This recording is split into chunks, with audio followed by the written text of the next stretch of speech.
అందరికీ ధన్యవాదాలండి. మేము జీజీహెచ్ కాకినాడ నుంచి మాట్లాడుతున్నాము. మేము 2 రోజుల నుంచి నిరసన చేస్తున్నాము. ఇది 3వ రోజు.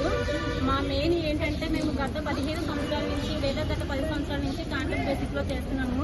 అయితే కూడా మేము 3.5 సంవత్సరాల జిఎన్ఎం కోర్సు పూర్తి చేసి మేము ఫీల్డ్ లో ఉంటూ కాంట్రాక్ట్ బేసిక్ కింద 100 డిఎస్సి కింద అపాయింట్ అయ్యి ఇప్పటి వరకు కూడా మేము ఎంప్లాయీస్ గా కాంట్రాక్ట్ బేసిక్ లోనే ఉండిపోయి అలా ఎప్పటికైనా గవర్నమెంట్ రెగ్యులర్ చేస్తుందని చెప్పి ఎంతో చాలా జీతాలకి మేము ఇక్కడే ఉండిపోయామండి.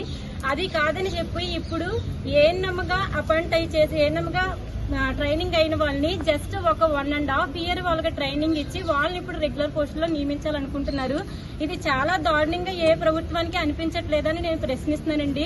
గత ప్రభుత్వం చేసినటువంటి అన్యాయాన్ని మద్దతు తెలియజేస్తూ జీవో నెంబర్ 115 విడుదల చేసి వాళ్ళు రెగ్యులర్ చేయడానికి ప్రయత్నిస్తున్నారండి.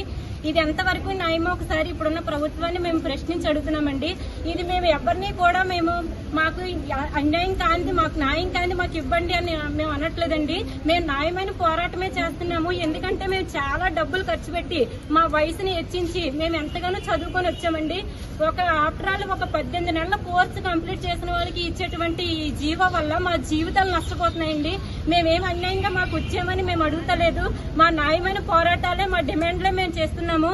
ఇప్పుడు అలా కాకుండా చాలా రోజులు ఇప్పుడు జీవో నెంబర్ 115 ని మీరు అమలు చేసి ఏఎన్ఎంస్ కనుక జిఎన్ఎం పోస్టులు ఇచ్చినట్లయితే మా తర్వాత వచ్చేటువంటి జనరేషన్ అంటే ఇప్పుడు ట్రైనింగ్ అవుతున్నటువంటి జిఎన్ఎం స్టూడెంట్స్ ఉన్నారు.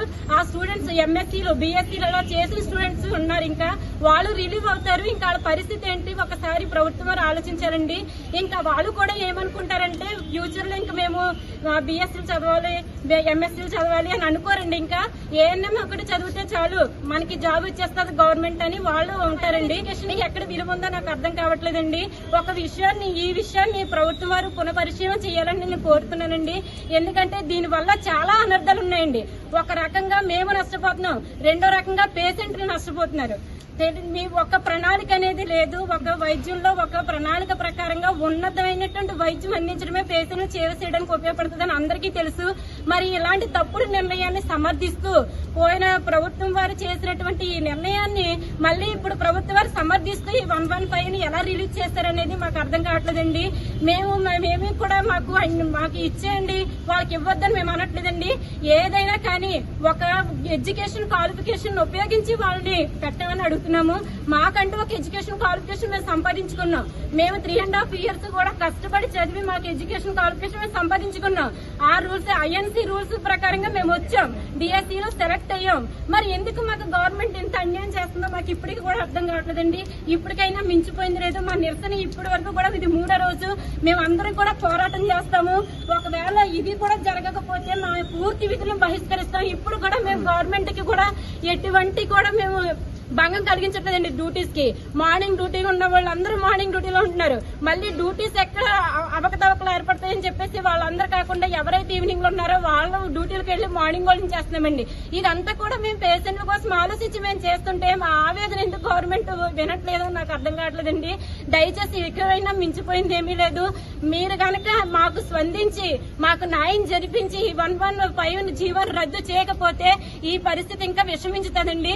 అవసరమైతే పూర్తి విధులు కూడా మేము బహిష్కరించడానికి కూడా మేము సిద్ధంగా ఉన్నామని తెలియజేస్తున్నామండి. Thank you. ధన్యవాదాలండి. మేము కాంట్రాక్ట్ ఎంప్లాయీస్ నుంచి మాట్లాడుతున్నాము. ఇప్పుడు ఏఎన్ఎంస్ ఏమంటున్నారంటే మేము నిరసన తెలియజేస్తుంటే మేము ఏఎన్ఎం 10th మీద రాలేదమ్మా, అందరూ ఇంటర్మీడియట్ మీద వచ్చారని అంటున్నారండి. ఇంటర్మీడియట్ మీద వచ్చింది అనేది కరెక్ట్ ఏమో మాకు తెలియదు. కానీ మేము ఇంటర్మీడియట్ అయిపోయిన తర్వాత 3.5 సంవత్సరాల మీద కోర్స్ కంప్లీట్ చేస్తామండి. ఆ డిమాండ్ మీదే మేము అడుగుతున్నాము. మాకు న్యాయమైన డిమాండ్ ఉంది కాబట్టి మేము రిజిస్ట్రేషన్ కంప్లీట్ చేసుకుని ఉన్నాము. అది కాకుండా 3.5 సంవత్సరాలు రిజిస్ట్రేషనే కాకుండా 15 సంవత్సరాల నుంచి అండర్ డిఎస్సీలో సెలెక్ట్ అయ్యి మేము కాంట్రాక్ట్ ఎంప్లాయీ ఉన్నాం కాబట్టి మా న్యాయమైన నిధులను చేయమని మేము అడుగుతున్నామండి. అంతే తప్ప మీ ఉద్యోగాలు మేము ఇది చేయాలని మేము